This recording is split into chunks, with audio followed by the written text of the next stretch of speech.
اقرأ أخيا ورتل القرآن اصبح بصوتك اسمع الأكوان. اقرأ كلام الله داوي نفوسنا لنحس في أعماقنا الإيمان. فؤاد كالحجارة قسوة فإذا وعى القرآن حين. اے ایمان والو، اے وہ لوگوں جو ایمان لائے ہو، اتقوا اللہ، اللہ کا تقوی اختیار کرو. تقوی کے معنی ہے بچنا. اے اللہ ہمیں بچا لے آگ کے عذاب سے. مراد کیا ہے؟ حرام خوری سے بچنا، گمراہیوں سے بچنا، اس کا نام ہے تقوی. وابتغوا الیہ الوسیلہ، یہ وسیلے کا لفظ جو ہے یہ ہمارے ہاں دعا میں کسی کو وسیلہ بنانا. وسیلہ کو اردو میں ہم استعمال کرتے ہیں ذریعہ. کوئی سفارشی تلاش کرو وہ تمہاری بات وہاں پہنچائے. عربی میں اس کا یہ مفہوم ہرگز نہیں. الوسیلۃ القرب، وسیلہ کے معنی صرف قرب کے، اللہ کا قرب حاصل کرنے کی کوشش کرو. قال رسول اللہ صلی اللہ علیہ وسلم، وہ حضرت ابو ہریرہ فرماتے ہیں کہ حضور صلی اللہ علیہ وسلم نے فرمایا، ان اللہ تعالی قال، یقیناً اللہ تعالیٰ کہتا ہے، اللہ نے کہا ہے. یہ حدیث قدسی ہو گئی. تو اب یہ عام حدیث نہیں ہے، یہ اللہ کا قول ہے، لیکن یہ قرآن میں نہیں ہے. فرمایا من عادى لی ولیا فقد آذنتہ بالحرب، جس نے میرے ولی سے دشمنی کی اس کے خلاف میرا اعلان جنگ ہے.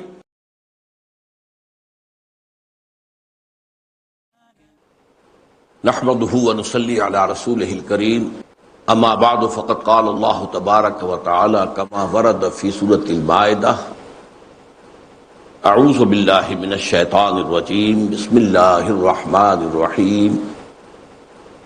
یا ایھا الرسول لا يحزنک الذین یسارعون فی الکفر من الذین قالوا آمنا بافواہہم ولم تؤمن قلوبہم ومن الذین ہادوا سماعون للکذب سماعون لقوم آخرین لم یأتوک یحرفون الکلم من بعد مواضعہ یقولون ان اوتیتم ھذا فخذوہ وان لم تؤتوہ فاحذروا ومن یرد اللہ فتنتہ فلن تملک لہ من اللہ شیئا اولئک الذین لم یرد اللہ ان یطہر قلوبہم لہم فی الدنیا خزی ولہم فی الآخرۃ عذاب عظیم. رب اشرح لی صدری ویسر لی امری واحلل عقدۃ من لسانی یفقہوا قولی. سورہ مائدہ کی جو آیات 41 سے 86 تک ہیں، اس میں خطاب ہے مسلمانوں سے اور خود حضور صلی اللہ علیہ وسلم سے، اور انہیں جہاں مثبت احکام دیے جا رہے ہیں وہاں پر جو دو گٹھ جوڑ اسلام کے مقابلے میں بن چکے تھے، قائم ہو چکے تھے، ان میں سے ایک کی طرف بہت ہی بلیغ اور جامع الفاظ کے اندر جو ہے یہاں رہنمائی کی جا رہی ہے. اے رسول صلی اللہ علیہ وسلم، لا يحزنک الذین یسارعون فی الکفر، آپ کو رنج اور غم میں مبتلا نہ کر دیں وہ لوگ جو کفر کے لیے پھرتیاں دکھا رہے ہیں، چالیں چل رہے ہیں. وہ اپنی سی چالیں چل رہے ہیں تاکہ اسلام اور ایمان کے راستے کو روک دیں. یسارعون فی الکفر، اب وہ کون ہیں؟ دو کیٹیگریز. من الذین قالوا آمنا بافواہہم، ان میں سے بھی کہ جو کہتے ہیں اپنے منہ سے کہ ہم ایمان لے آئے، وَلَمْ تُؤْمِنْ قُلُوبُهُمْ، جبکہ ان کے دل ایمان نہیں لائے، یعنی منافقین. ایک گروہ یہ ہے مخالفین کا، اور جو بھی شرارتیں کر رہے ہیں اس کے لیے اپنا زور لگا رہے ہیں.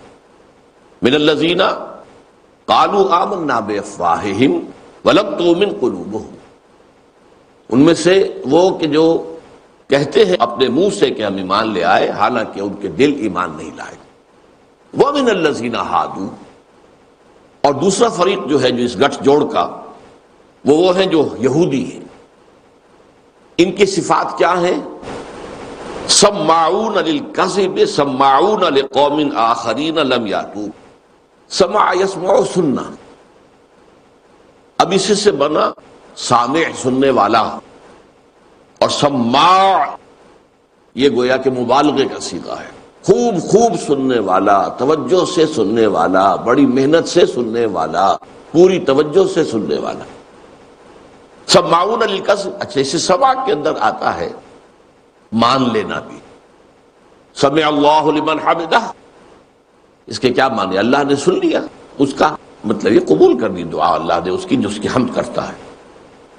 تو سماعون للکذب، یہ جھوٹ کے لیے ہمیشہ کوشاں رہتے ہیں، تلاش کرتے رہتے ہیں، خوب غور سے سنتے ہیں، اسے قبول کرتے ہیں۔ سماعون لقوم آخرین، اور یہ آتے ہیں سننے کے لیے پوری توجہ کے ساتھ ایک اور قوم کے لیے، دوسرے لوگوں کے لیے، یعنی جاسوس بن کر آتے ہیں۔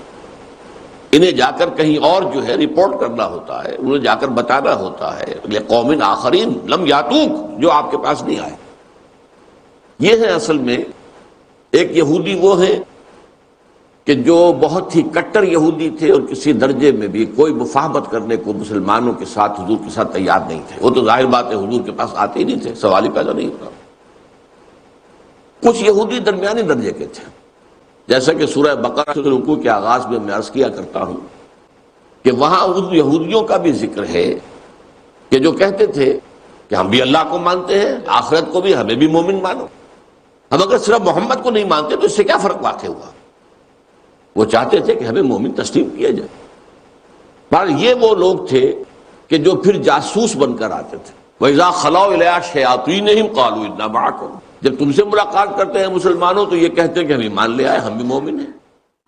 جب اپنے شیطانوں کے پاس جاتے ہیں، شیطان کا نظر آیا سرکشی، انتہائی سرکش، یعنی جو ان کے سب ہیں بڑے سردار ہیں، ان کے چودھری ہیں، ان کے پاس جاتے ہیں تو کہتے ہیں اِنَّا مَعَكُمْ إِنَّمَا نَحْنُ مُسْتَهْزِئُونَ، ہم تو آپ کے ساتھی ہیں، ہم کہیں ان پر ایمان نہیں لے آئے ہیں، البتہ ہم تو ان کے ساتھ ہنسی مذاق کر رہے ہیں، ٹھٹول کر رہے ہیں، استہزاء کر رہے ہیں۔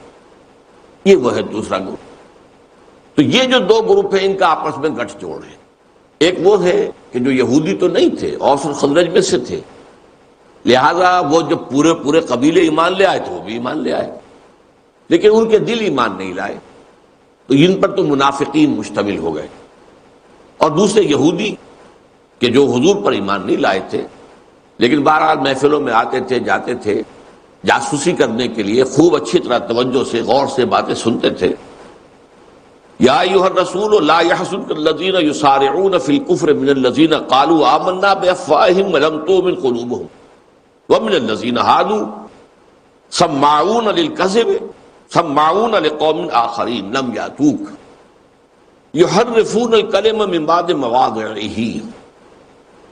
وہ بات کی تحریف کر دیتے ہیں، اس کو موڑ دیتے ہیں اس کا موقع اور محل معین ہو جانے کے بعد بھی۔ ایک عبارت ہے، اس میں اس عبارت کے سیاق میں آ کر ایک بات کا ایک مفہوم نکلتا ہے، اگر سیاق و سباق سے کاٹ دیں گے تو اس کا جو مفہوم بدل بھی سکتا ہے۔ یہ جو بھی اللہ تعالیٰ کے کلام میں جو کلمات آئے ہیں اور جو جس چیز کا بھی موقع ہے وہ ہر جگہ پر وہ قطعی ہے، حتمی ہے، یقینی ہے، لازمی، لیکن ہیر پھیر کرتے ہیں ادھر سے ادھر، ادھر سے ادھر۔ اب اس میں آگے ایک واقعے کا ذکر آ رہا ہے، یقولون ان اوتیتم ھذا فخذوہ وان لم تؤتوہ فاحذروا، وہ کہتے ہیں آپس میں، یہاں پہ محذوف سمجھیے کہ جاؤ محمد کے پاس، چلو محمد کے پاس صلی اللہ علیہ وسلم، کوئی معاملہ ہے، کوئی قضیہ ہے، کوئی مقدمہ ہے، کوئی جھگڑا ہے، چلو ان کے پاس۔ تو اگر تو وہ تمہیں یہ فیصلہ دے دے فَإِنْ أُوتِيتُمْ هَذَا فَخُذُوهُ، تو قبول کر لینا، پکڑ لینا اس کو مضبوطی کے ساتھ، اختیار کر لینا۔ وَإِنْ لَمْ تُؤْتَوْهُ فَاحْذَرُوا، اور اگر وہ فیصلہ تمہارا جو من پسند ہے، جو تمہارا حسب دل خواہ ہے، اگر وہ تمہیں نہیں ملتا تو رد کر دینا۔ وَمَنْ يُرِدِ اللَّهُ فِتْنَتَهُ فَلَنْ تَمْلِكَ لَهُ مِنَ اللَّهِ شَيْئًا، میں ابھی اس کے بارے میں عرض کروں گا اس واقعے کا پس منظر کیا ہے، لیکن آیت مکمل کر لیجئے۔ تو جن لوگوں کے بارے میں اللہ نے فیصلہ ہی کر لیا ہو کہ انہیں فتنے میں ڈالنا ہے، فتنے میں مبتلا کرنا ہے، فَلَنْ تَمْلِكَ لَهُ مِنَ اللَّهِ شَيْئًا، تو اے محمد صلی اللہ علیہ وسلم پھر ان کے بارے میں اللہ کے اس فیصلے کے مقابلے میں آپ کو کوئی اختیار حاصل نہیں۔ اللہ کا قاعدہ ہے، قانون ہے، جو گمراہی کا اختیار کرتا ہے اللہ اس کے لیے گمراہی کا راستہ کھول دیتا ہے، بڑھتے جاؤ بڑھتے جاؤ بڑھتے جاؤ بڑھتے جاؤ۔ یہاں تک کہ ایک وقت آتا ہے کہ اس کے دل پر مہر کر دی جاتی ہے کہ اب واپس آ ہی نہیں سکتے. پوائنٹ آف نو ریٹرن اس کو انگریزی میں کہتے ہیں. بڑھتے بڑھتے بڑھتے بڑھتے اسے قرآن کہتا ہے ختم اللہ علی قلوبہم طبع اللہ علی قلوبہم. اللہ نے ان کے دلوں پہ مہر کر دی ہے. تو فرمایا جو لوگ اس درجے کو پہنچ چکے ہیں وہ اللہ نے اگر فیصلہ ہی کر دیا ہے کہ اب انہیں اسی فتنے میں مبتلا رہنے دینا ہے فلن تملک لہ من اللہ شیئا، تو آپ خواہ کتنے ہی آپ کے اندر مروت ہے، شرافت ہے اور آپ کے دل میں خواہش ہے ان کی خیر خواہی کے لیے کہ یہ ایمان لے آئیں، لیکن آپ کو اللہ کے اس فیصلے کے بعد ان کے بارے میں کوئی اختیار حاصل نہیں ہے. اولئک الذین لم یرد اللہ ان یطہر قلوبہم، یہ وہ لوگ ہیں کہ اللہ نہیں چاہتا کہ ان کے دلوں کو پاک کرے. لہم فی الدنیا خزی، ان کے لیے دنیا میں رسوائی ہے، وَلَهُمْ فِي الْآخِرَةِ عَذَابٌ عَظِيمٌ، اور ان کے لیے آخرت میں بھی بہت بڑا عذاب ہے. یہ بڑی طویل آیت ہے. اس کے پس منظر میں ایک واقعہ ہے، مفصل واقعہ بغوی نے لکھا. یہ لکھا ہے کہ خیبر کے ایک یہودی مرد اور عورت جو کنوارے نہ تھے انہوں نے زنا کیا. اب معلوم ہوتا ہے کہ یہ چونکہ ویسے بھی معلوم ہے کہ سورہ مائدہ جو ہے مدنی دور کے آخر میں نازل ہونے والی صورتوں میں سے ہے، اس لیے کہ اس میں شریعت اسلامیہ کی تکمیل ہوئی ہے جس کا بلو پرنٹ سورہ بقرہ میں تھا. اس کے بعد مزید تفاصیل سورہ نساء میں آئی ہیں اور اس کے بعد جو ہے آخری جو ہے ہر معاملے میں جو آخری احکام ہے وہ اس صورت میں آئے. تو یقیناً معلوم ہوتا ہے سن 7 میں خیبر فتح ہو چکا تھا. اب وہاں یہودی آباد تھے، وہ گویا کہ مسلمانوں کے محکوم تھے، وہاں سے خراج بھی آتا تھا. تو وہاں کے 2 یہودیوں نے، ایک مرد ایک عورت نے زنا کیا. خیبر کے ایک یہودی مرد اور عورت نے جو کنوارے نہ تھے زنا کیا، باوجود کہ تورات میں اس جرم کی سزا رجم سنسار کرنا تھی، مگر ان دونوں کی بڑائی مانے تھی کہ یہ سزا جاری کی جائے. بڑے لوگ تھے، اونچے گھرانے کے لوگ تھے، لہذا ان کا کہ اب ان کو رجم کیسے کریں گے. آپس میں یہ مشورہ کر کے طے ہوا کہ یہ شخص جو یثرب میں ہے یعنی محمد صلی اللہ علیہ وسلم، ان کی کتاب میں زانی کے لیے رجم کا حکم نہیں، کوڑے مارنے کا ہے. اور بنی قریظہ کے یہود میں سے کچھ آدمی ان کے پاس بھیجو، کیونکہ وہ حضور کے معاہدین میں سے تھے. بنو قریظہ کے یہود میں سے کچھ آدمی ان کے پاس بھیجو کیونکہ وہ ان کے ہمسایہ ہیں اور ان سے صلح کا معاہدہ بھی کر چکے ہیں، وہ ان کا خیال معلوم کر لیں گے. چنانچہ ایک جماعت اس کام کے لیے روانہ کی گئی کہ نبی اکرم صلی اللہ علیہ وسلم کا اندیہ معلوم کرے کہ یہ زانی محض کی کیا سزا تجویز کرتے ہیں. وہ زانی اگر وہ کوڑے مارنے کا حکم دے تو ان پر رکھ کر قبول کر لو. ٹھیک ہے جی، یہ فیصلہ محمد کا ہے صلی اللہ علیہ وسلم. اب ظاہر بات ہے حکومت جو ہے مسلمانوں کی ہے اور محمد صلی اللہ علیہ وسلم حکمران ہیں، تو ہم نے وہ فیصلہ جو ہے ان کے حکم کے مطابق جو ہے وہ ہم نے نافذ کر دیا. اقرأ أخيا ورتل القرآن. اگر وہ کوڑے مارنے کا حکم دے تو ان پر رکھ کر قبول کر لو کہ ذمہ داری ان پر ہے. نجم کا حکم دے تو مت مانو. ان کے دریافت کرنے پر حضور نے فرمایا کہ کیا تم میرے فیصلے پر رضامند ہوگے؟ انہوں نے اقرار کیا. خدا کی طرف سے جبرائیل علیہ الصلوۃ والسلام رجم کا حکم لے آئے، مگر وہ لوگ کو ماننے سے انکار کر دیا جیسے کہ طے کر کے گئے تھے. وَإِلَّمْ تُؤْتُوهُ فَاحْذَرُوا. آخر حضور نے فرمایا کہ فدق کا رہنے والا ابن سوریا تم میں کیسا شخص ہے. اب یہ فدق بھی آپ کو معلوم ہے وہی خیبر کے قریب کی ایک بستی تھی. باغ فدق کے حوالے سے یہ بہت مشہور ہے ہماری تاریخ میں. اس علاقے کے فتح ہو جانے کے بعد فدق کا جو باغ تھا اسے حضور نے اپنے لیے رکھ لیا تھا کہ اس کی جو آمدنی ہے وہ آپ اپنے اہل و عیال کے لیے اختیار کریں گے. اور حضرت فاطمہ رضی اللہ تعالی عنہا نے حضور کے انتقال کے بعد دعویٰ کیا کہ یہ وراثت میں مجھے منتقل ہو جانا چاہیے باغ. حضرت ابوبکر نے فیصلہ دیا کہ نہیں، حضور کی حدیث ہے نحن معاشر الانبیاء لا نرث ولا نورث ما ترکناہ صدقہ. ہم جو اللہ کے نبی ہیں ہمیں نہ وراثت ملتی ہے اور نہ ہماری کوئی وراثت آگے چلتی ہے.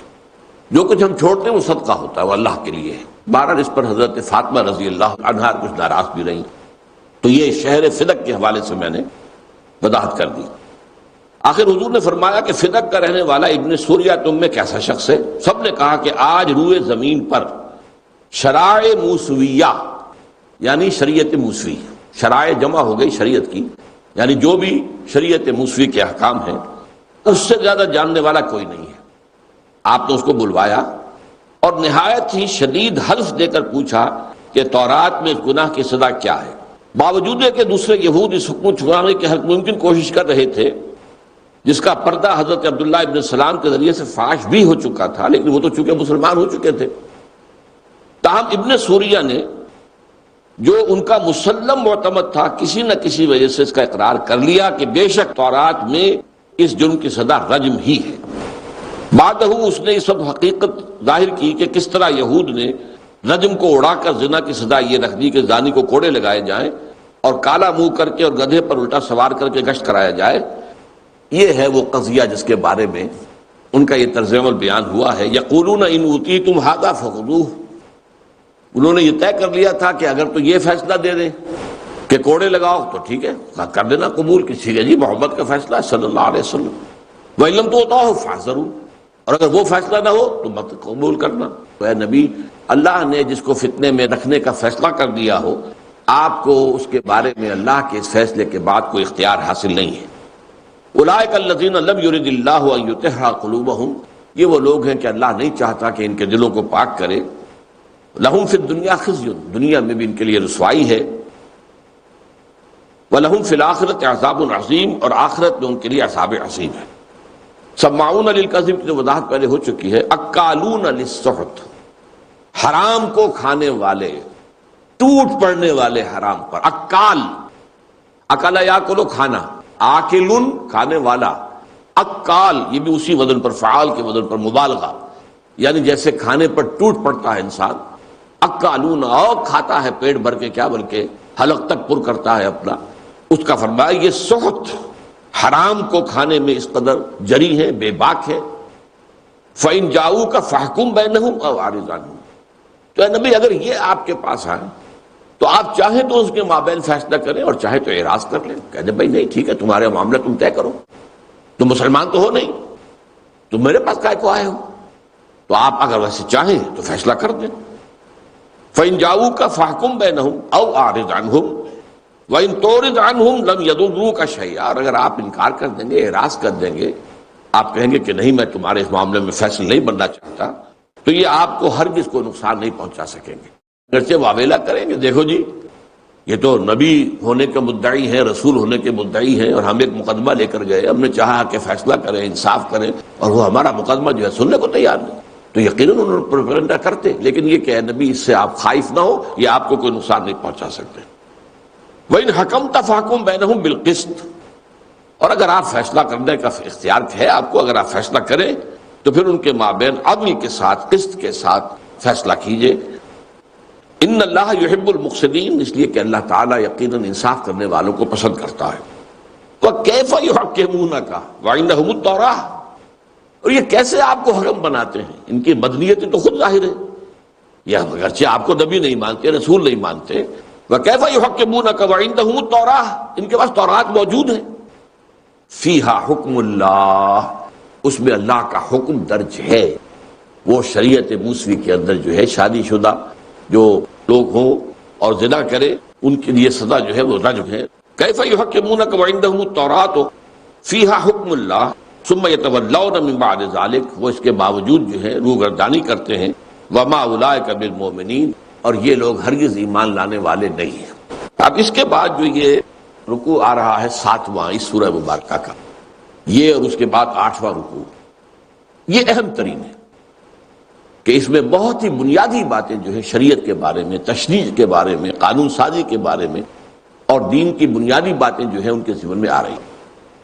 انا انزلنا التوراۃ، ہم نے ہی نازل کیا تھا تورات کو، فیہا ھدی و نور، اس میں ہدایت بھی تھی، رہنمائی بھی تھی، نور بھی تھا، روشنی تھی، راستہ دکھانے والی بات تھی۔ یحکم بہ النبیون الذین اسلموا، اس کے مطابق فیصلے کرتے تھے وہ انبیاء جو اللہ کے حکم بردار تھے، فرما بردار تھے۔ آپ کو معلوم ہے جو حدیث میں نے بارہا سنائی ہے کہ کانت بنو اسرائیل تسوسہم الانبیاء، ان کی سیاست اور ان کی جو قومی جو معاملات تھے وہ انبیاء کے ہاتھوں میں ہوتے تھے۔ کلما ہلک نبی خلفہ نبی، جیسے ہی کسی نبی کا انتقال ہوتا تھا کوئی دوسرا نبی اس کی جگہ آ جاتا تھا۔ گویا کہ نبی فیصلے کرتے تھے، للذین ہادوا، ان لوگوں کے لیے کہ جو یہودی بن گئے تھے، ان کے معاملات میں فیصلے کرتے تھے وہ انبیاء، والربانیون والاحبار، انبیاء بھی کرتے تھے اور وہی فیصلے تورات کے مطابق ان کے ربانی بھی کرتے تھے، ربانیون، ریبائز جنہیں آج کل کہا جاتا ہے، ریبائز، یہ ان کے در حقیقت روحانی رہنما، والاحبار یہ ان کے علماء، جیسے ہمارے یہاں علماء، تو اسی طریقے سے وہاں پر ربانیین، ربانیون والاحبار، حبر کہتے ہیں بہت بڑے عالم کو، احبار ان کے عالم تھے، بما استحفظوا من کتاب اللہ وکانوا علیہ شہداء، بسبب اس کے کہ انہیں پہرے دار بنایا گیا تھا، محافظ بنایا گیا تھا اللہ کی کتاب کا، اور وہ اس پر گواہ بھی تھے۔ اب یہاں ایک بہت پیارا نقطہ ہے، بہت اہم ہے۔ اللہ تعالیٰ نے تورات اور انجیل کی حفاظت کا ذمہ خود نہیں لیا، اس کی حفاظت کا ذمہ ان کے علماء کے حوالے۔ قرآن مجید کے لیے آیا ہے انا نحن نزلنا الذکر وانا لہ لحافظون، ہم ہیں اس کے محافظ۔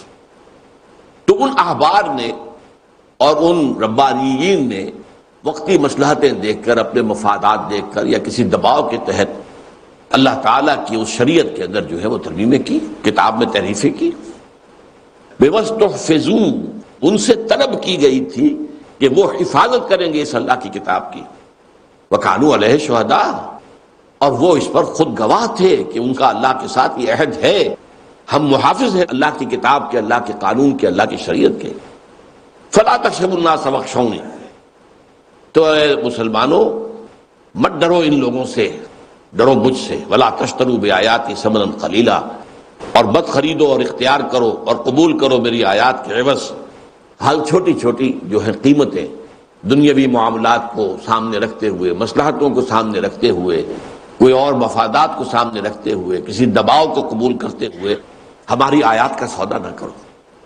وَمَن لَّمْ يَحْكُم بِمَا أَنزَلَ اللَّهُ فَأُولَٰئِكَ هُمُ الْكَافِرُونَ، اور جو فیصلے نہیں کرتے اس کے مطابق کہ جو اللہ نے نازل کیا ہے تو وہی تو کافر ہے۔ اب یہ آیت جو ہے، جو آپ دیکھیں گے کہ 3 دفعہ یہ مضمون آئے گا، اہم ترین مضامین میں سے، حکم بما انزل اللہ۔ اچھا، حکم کا لفظ بہت جامع ہے، کسی معاملے میں فیصلہ کرنا، حکم بننا، یہ بھی حکم ہے، کسی معاملے میں کوئی رائے قائم کرنا، یہ بھی حکم ہے۔ یہ حکم ہے اندر، باطن کے اندر آپ قائم کرتے ہیں، تو یہ حکم جو ہے یہ ان دونوں کے اعتبار سے کہ پہلے تو اللہ کا کلام، اللہ کی شریعت، اللہ کا قانون جو ہے اس طریقے سے انسان کے اندر اتر جائے، اس کے ذہن کا اور اس کے، یوں سمجھیے کہ اس کے قلب کا ایک حصہ بن جائے، اور اس کے بعد پھر وہ ظاہر ہوگا، جو کہ خارجی ہوگا، فیصلہ کرنا، فتویٰ دینا، حکم لگانا۔ وَمَن لَّمْ يَحْكُم بِمَا أَنزَلَ اللَّهُ فَأُولَٰئِكَ هُمُ الْكَافِرُونَ۔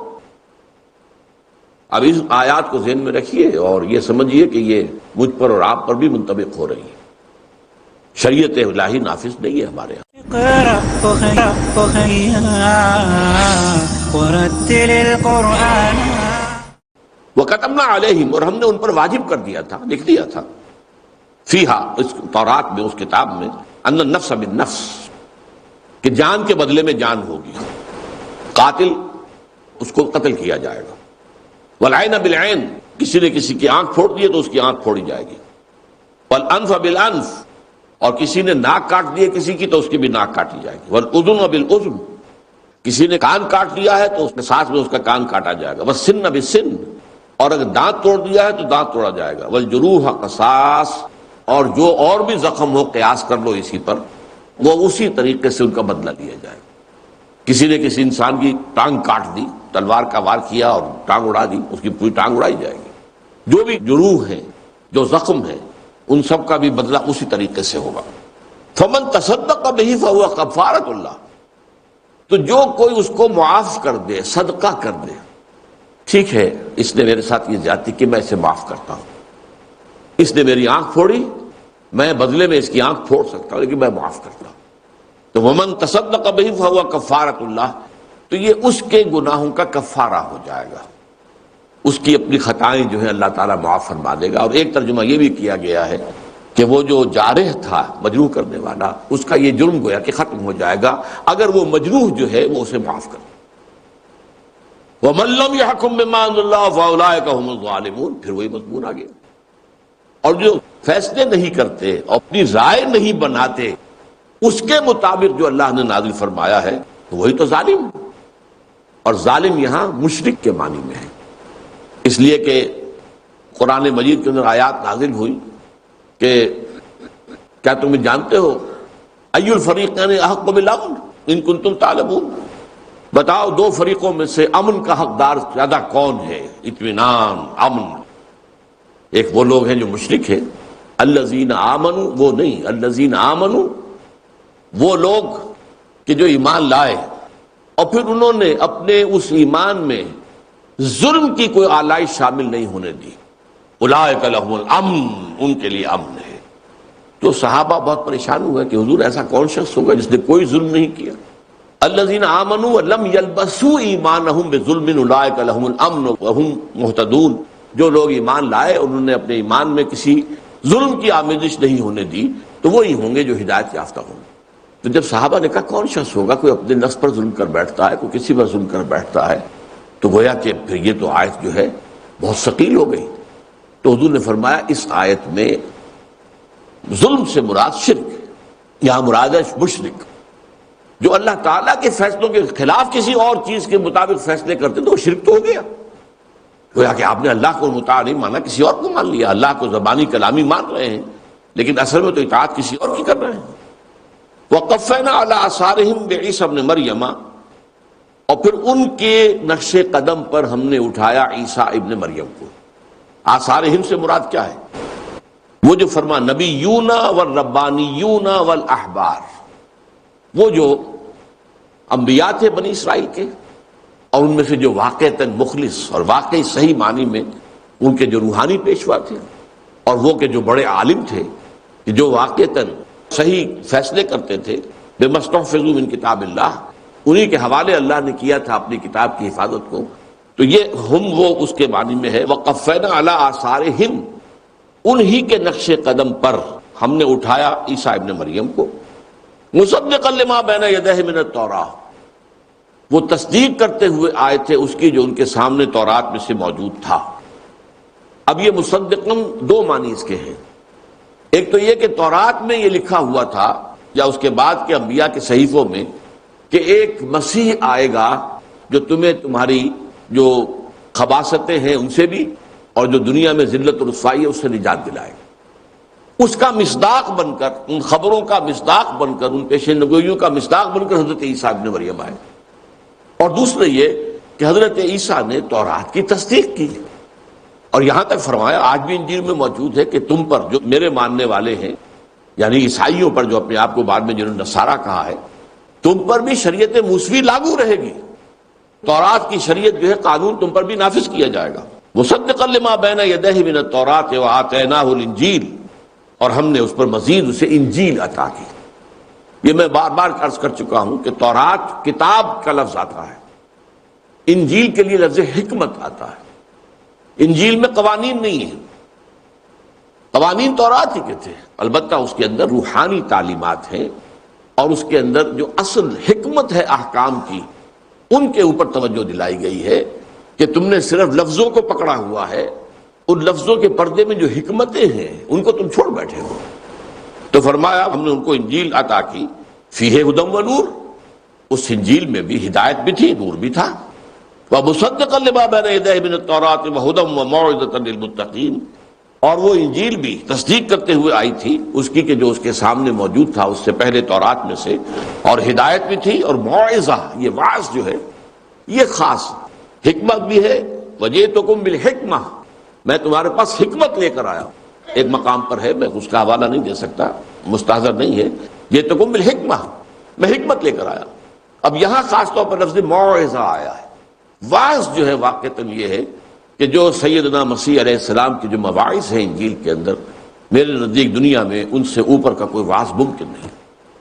اسپیشلی جو متی کی انجیل ہے، gospel of the Lord according to Saint Matthew, اس میں جو پہاڑی کا واعظ ہے، سرمن آف دی ماؤنٹ، میرے نزدیک تاریخ انسانی میں کوئی واعظ اس کا ہم پلہ نہیں.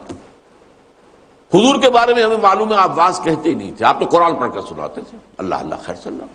خطبہ جمعہ ہے تو اس میں قرآن پڑھتے تھے، خطبہ نکاح ہے تو 4 آیتیں قرآن مجید کی اس کے اندر لگا دی ہیں۔ وہ سارا کام جو ہے، قرآن مجید موعظہ بھی ہے، قرآن مجید حکمت بھی ہے، قرآن مجید کتاب بھی ہے، تو کتاب اور حکمت دونوں جمع ہیں قرآن کے اندر۔ لیکن تورات میں صرف قانون تھا، احکام تھے، اور انجیل میں صرف حکمت اور موعظہ، موعظۃ للمتقین، نصیحت ان لوگوں کے لیے جو تقویٰ کی روش اختیار کرنے والے ہیں۔ وَلْيَحْكُمْ أَهْلُ الْإِنجِيلِ بِمَا أَنزَلَ اللَّهُ فِيهِ، اور چاہیے کہ فیصلہ کریں انجیل والے اس کے مطابق جو اللہ نے اس میں نازل کیا۔ یعنی یہ کہ اگر اس کے اندر یہ بات موجود ہے، آج بھی موجود ہے، کہ یہ موسوی شریعت جو ہے، موزائک لا جسے وہ کہتے ہیں، وہ تم پر بھی نافذ ہوگی، تو کیوں نہیں اس کو نافذ کرتے؟ اس لیے کہ یہ اب کرسچینٹی نہیں کہ اس دنیا میں آج جو عیسائیت کہلاتی ہے وہ واقعتاً عیسائیت نہیں ہے، وہ پولزم ہے۔ پول نے آ کر بگاڑا ہے۔ پول جو تھا وہ جب تک کہ حضرت مسیح دنیا میں موجود تھے اس وقت تک شدید دشمن تھا، شدید مخالف۔ جب حضرت مسیح کا رفع سماوی ہو گیا، اللہ تعالیٰ نے انہیں اٹھا لیا، اب اس نے پینترا بدلا اور لبادہ اوڑا کہ مجھے تو خواب میں ملاقات ہوئی ہے، حضرت عیسیٰ ان پر ایمان لے آیا ہوں۔ اب اس کے بعد اس نے اپنے وہ جو بھی اس کا زہد تھا، جیسے عبداللہ ابن سبا کا کردار ہے ہماری اسلامی تاریخ کے اندر، وہ بھی بڑا بہت زوردار فتنہ تھا جس کے نتیجے میں 1,00,000 مسلمان ایک دوسرے کی تلواروں اور نیزوں سے قتل ہوئے۔ اتنا بڑا فتنہ، الفتنۃ الکبریٰ، وہ ایک شخص کا اٹھایا ہوا تھا جس کا نام عبداللہ ابن سبا ہے۔ اسی طرح یہ تھا پولس، سینٹ پال، اور اس نے کیا کیا؟ شریعت موسوی منسوخ۔ گویا کہ اب عیسائیت ایسا مذہب ہے جس میں شریعت سرے سے ہے ہی نہیں، قانون ہے ہی نہیں، نظام تو بہت دور کی بات ہے، کوئی قانون ہی نہیں۔ اسی طرح اس نے کہا کہ ہمیں جو روکا گیا تھا، حضرت مسیح نے کہا تھا کہ میں صرف اسرائیل کے گھرانے کی کھوئی ہوئی بھیڑوں کی تلاش میں آیا ہوں، تم جاؤ، اپنے حواریین سے کہا تھا جاؤ دعوت دو، لیکن یہودیوں کو، جنٹائلز کو، غیر یہودیوں کو دعوت تمہارے ذمہ نہیں ہے۔ انہوں نے کہا نہیں، ہم دعوت دیں گے۔ اور اس نے توحید کو تسلیث میں بدلنے والا بھی یہی سینٹ پال ہے۔ تو دین کو ختم کر دیا حضرت عیسیٰ کی۔ اور یہ D100 کا مصنف جو ہے ڈاکٹر مائیکل ہارٹ، اس نے بہت صحیح بات لکھی ہے، یہ بات میں اس کی ہی نقل کر رہا ہوں کہ موجودہ کرسچینٹی خود کرسچن ہے، اس کو کرسچینٹی کہنا غلط۔ پال کا دین ہے، یہ حضرت عیسیٰ کا دین نہیں ہے۔ وَمَن لَّمْ يَحْكُم بِمَا أَنزَلَ اللَّهُ فَأُولَٰئِكَ هُمُ الْفَاسِقُونَ، ابھی تیسری مرتبہ آ گیا۔ اور جو لوگ فیصلہ نہ کریں اس کے مطابق کہ جو اللہ نے نازل کیا، وہی تو فاسق ہے۔ اچھا، پہلے لفظ کافر آیا، اس کے بعد ظالم آیا۔ کافر کے مقابلے میں ظالم اور سخت ہے، مشرک، اس لیے کہ اللہ تعالیٰ جو ہے وہ شرک کو کسی صورت میں معاف نہیں کرے۔ اب اس کے بعد تیسرے درجے میں فاسق آیا۔ عام طور پر ہم جو ترجمہ کرتے ہیں فاسق کا، شخص متقی نہیں ہے، غیر محتاط ہے، جو کبھی نیکی کے کام بھی کرتا ہے، لیکن یہ کہ کبھی کوئی گناہ بھی سرزد ہو جاتا ہے، کبھی کوئی اور بھی کام کر لیتا ہے، تو وہ فاسق نہیں۔ یہاں اصل میں فاسق کا لفظ جو آیا ہے وہ آیا ہے ان لوگوں کے لیے کہ جو سرکش ہو جائیں، باغی ہو جائیں۔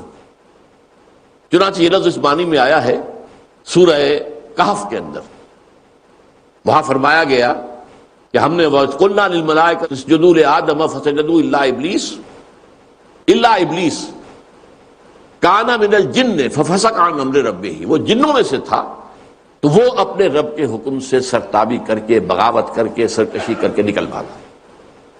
تو یہاں فاسقون اس معنی میں وہ باغی ہیں، اللہ کے جو اللہ کی شریعت کے مطابق فیصلے نہیں کرتے، وہ باغی ہیں۔ وَأَنزَلْنَا إِلَيْكَ الْكِتَابَ بِالْحَقِّ، اب آیا ذکر حضور کا، اور اے نبی اس تورات اور انجیل کے بعد ہم نے نازل کی ہے یہ کتاب قرآن آپ پر حق کے ساتھ، بالحق، یقینی ہے، شدنی ہے، وبالحق انزلناہ وبالحق نزل، اس میں جو کچھ آیا ہے وہ شدنی ہے، یقینی ہے، ہو کر رہے گا۔ مصدقا لما بین یدیہ من الکتاب، اور یہ تصدیق کرتی ہے جو اس کے سامنے اس سے پہلے موجود ہے کتاب میں سے، شریعت میں سے، شریعت موسوی کی بھی تصدیق کرتی ہے۔ شریعت موسوی کے 2 حکم آئے ہیں شریعت محمدی کے اندر، ایک حکم رجم، شادی شدہ زانی اور زانیہ جو ہے شادی شدہ اگر ہے تو رجم، اور ایک قتل مرتد، من بدل دینہ فاقتلوہ، یہ بھی اصل میں تورات کا حکم ہے جس کا ذکر سورہ بقرہ میں ہے کہ بنی اسرائیل میں سے جن لوگوں نے بچڑے کی پرستی شروع کی تھی انہیں حکم دیا گیا کہ کہ ہر قبیلے کا جن لوگوں نے ارتکاب کیا ہے اسی قبیلے کے لوگ جو مومن رہے اور جنہوں نے یہ ارتکاب نہیں کیا وہ اپنے ہاتھوں اپنے ان قبیلے والوں کو قتل کریں۔ اقرأ ورتل القرآن تورات کے مطابق 70,000 یہودی قتل ہوا تھا، ایسا حکم تھا یہ۔ تو فرمایا یہ مصدقاً ہے، مصدقاً لما بین یدیہ من الکتاب ومہیمنا علیہ، یہ ہے خاص لفظ۔ اور اب یہ محافظ ہے، نگہبان ہے کتاب پر، یعنی اب آخری فیصلے اس کے ہیں۔ یہ فیصلے جو ہیں یہ در حقیقت اب دائم و قائم رہیں گے، ہمیشہ ہمیشہ کے لیے رہیں گے، ان میں کوئی تغیر و تبدل نہیں ہوگا۔ سابقہ شریعتوں میں تغیر و تبدل ہوتا رہا ہے۔ فاحکم بینہم بما انزل اللہ، تو اے نبی آپ فیصلہ کیجئے اس کے مطابق جو اللہ نے نازل کیا ہے۔ ولا تتبع اہواءہم عما جاءک من الحق، اور دیکھنا کہیں ایسا نہ ہو کہ آپ ان کی خواہشات کی پیروی کرنے لگیں اور اس چیز کو چھوڑ دیں جو حق میں سے نازل ہوئی ہے۔ دیکھیے اس قسم کے مقامات قرآن مجید میں جو ہے اس میں وضاحت کی ضرورت ہے کہ اس کا کوئی امکان نہیں ہے کہ حضور حق کو چھوڑ کر، قرآن کو چھوڑ کر لوگوں کی خواہشات کے مطابق فیصلے کریں، لیکن یہ کہ اس کا قرآن مجید میں اس انداز میں ذکر کیا جاتا ہے تاکہ پڑھنے والوں پر اور مسلمانوں پر یہ پورا اثر قائم ہو جائے کہ اللہ کا فیصلہ جو ہے اس کو اللہ کے رسول بھی نہیں بدل سکتا۔ ہاں اللہ کے فیصلوں کے اندر یہ ہو سکتا ہے کہ کسی خاص کو عام کر دیں، عام کو خاص کر دیں۔ مثلا یہ ہے کہ ایک حکم آیا، سورہ نساء میں ہم پڑھ چکے ہیں کہ 2 بہنوں کو بیک وقت نکاح میں رکھنا جائز نہیں ہے۔ حضور نے اس کی توسیع کر دی کہ یہی حکم ہوگا پھوپھی اور بھتیجی کا بھی اور خالہ اور بھانجی کا بھی، توسیع ہے۔ یہ گویا کہ خاص کو عام کیا۔ یا ایک دوسرا معاملہ ہے، قرآن مجید میں زنا کی ایک سزا بیان ہوئی ہے 100 کوڑے، یہ عام ہے، لیکن اس کو خاص کیا سنت نے، کیونکہ آپ نے جیسا کہ ابھی میں نے واقعہ آپ کو پڑھ کر سنا دیا، اس میں تورات کے حکم کو قبول کیا، جاری کیا، اور پھر نہ صرف یہ کہ ان دونوں یہودی مرد اور عورت دونوں کو جو ہے سنسار کرایا، بلکہ اس کے بعد حضور نے اور صحابہ اور صحابیات میں سے بھی جن سے بھی یہ غلطی سرزد ہوئی ہے، جنہوں نے اقرار کیا آ کر، انہیں رجم کرایا ہے، چاہے وہ حضرت معاذ تھے رضی اللہ تعالی عنہ اور چاہے وہ غامدیہ خاتون تھی رضی اللہ تعالی عنہ۔ فاحکم بینہم، تو آپ فیصلہ کیجئے ان کے مابین بما انزل اللہ، اس کے مطابق جو اللہ نے نازل کیا۔ ولا تتبع اہواءہم عما جاءک من الحق، اور دیکھنا کہیں ایسا نہ ہو کہ آپ ان کی خواہشات، ان کا انداز دیکھ کر کہ اس وقت جو ہے یہ بفرے ہوئے ہیں یا ان کے تیور بدلے ہوئے ہیں، اس وقت تو ذرا دبک جاؤں، ذرا جھک جاؤں، معاذ اللہ، یہ نہ کرنا۔ یہ مضمون سخت ترین الفاظ میں جو آیا وہ سورہ بنی اسرائیل میں ہے۔ یہ لوگ تو تنے ہوئے ہیں کہ آپ کو بچلا دیں، اگر آپ ایسا کر لیں گے تو پھر یہ آپ سے راضی ہو جائیں گے، لیکن اگر کہیں ایسا آپ نے کر لیا، معاذ اللہ معاذ اللہ معاذ اللہ، تو پھر اللہ تعالیٰ آپ کو سزا دے گا دگنی، دنیا میں بھی اور آخرت میں بھی۔ لیکن یہ وَلَوْلَا أَن ثَبَّتْنَاكَ لَقَدْ كِدتَّ تَرْكَنُ إِلَيْهِمْ شَيْئًا قَلِيلًا، اور اگر ہم نے اے نبی آپ کو پاؤں کو جمائے نہ رکھا ہوتا، آپ کے دل کو جمائے نہ رکھا ہوتا ہم نے، وَلَوْلَا أَن ثَبَّتْنَاكَ لَقَدْ كِدتَّ تَرْكَنُ إِلَيْهِمْ شَيْئًا قَلِيلًا، تو اس کا تو امکان پیدا ہو گیا تھا کہ آپ کچھ تھوڑے سے ان کی طرح جھک جائیں۔ اِذًا لَأَذَقْنَاكَ ضِعْفَ الْحَيَاةِ وَضِعْفَ الْمَمَاتِ، اگر خدا نہ خواستہ خدا نہ خواستہ خدا نہ خواستہ ایسا ہو جاتا تو ہم آپ کو مزہ چکھاتے سزا کا، دوہری دنیا میں بھی اور آخرت میں بھی۔ وہی بات یہاں کہی گئی ہے، فاحکم بینہم بما انزل اللہ ولا تتبع اہواءہم عما جاءک من الحق لکل جعلنا منکم شرعۃ ومنہاجا۔ یہ آیت بہت اہم ہے، اس پر بہت کم توجہ اصل میں صرف ہوئی ہے، اس کا حق کوئی ادا نہیں ہوا۔ وہ کیا ہے؟ تم میں سے ہر ایک کے لیے ہم نے ایک شریعت مقرر کی ہے اور ایک منہاج مقرر کیا۔ عام طور پر منہاج کے معنی بھی شریعت کر لیے جاتے ہیں۔ عام طور پر لوگ یہ سمجھتے ہیں الرحمن الرحیم، جیسے کہتے ہیں گورا چٹا، تو یہ چٹا کا لفظ جو ہے یہ صرف گورے کی مزید تاکید کے لیے آ جاتا ہے، گورا چٹا، تو کالا کلوٹا۔ اسی طریقے سے یہ ہے الرحمن، نہیں، اس کے معنی جو ہے مختلف ہے، اور وہ اگر نہیں سمجھ میں آئے تو اس طریقے کی تعبیر صحیح نہیں ہے۔ یہاں پر محض زور خطابت میں اور صرف زور کلام کے لیے قرآن مجید میں کوئی لفظ نہیں آیا۔ شرعۃ و منہاج اگرچہ لفظی طور پر ان کا مفہوم ایک ہی ہے، شارع راستے کو کہتے ہیں، منہاج راستے کو کہتے ہیں، طریق راستے کو کہتے ہیں، لیکن طریق وہ بھی ہے جسے ہم طریقت کہتے ہیں. طریقہ لفظ آیا ہے قرآن مجید میں، یذھبا بطریقتکم المثلی. اس نے فرعون نے کہا تھا اپنے درباریوں سے، یہ موسیٰ اور ہارون جو آئے ہیں یہ تمہاری بہترین تہذیب اور تمدن کو ختم کرنے کے لیے آئے ہیں. یہی بات فرعون نے کہی تھی اپنے درباریوں سے. تو یہاں پر جو لفظ آیا ہے اگرچہ معنن ایک ہے مفہوم دو ہے.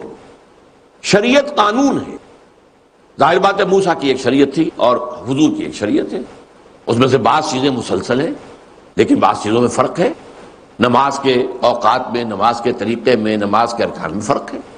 روزے کے احکام میں ان کے ہاں کوئی سحری نہیں تھی، ان کے ہاں روزے کی جو ایام ہیں ان میں جو راتیں آتی ہیں ان میں بھی ظلم و شوق کا تعلق نہیں ہو سکتا تھا.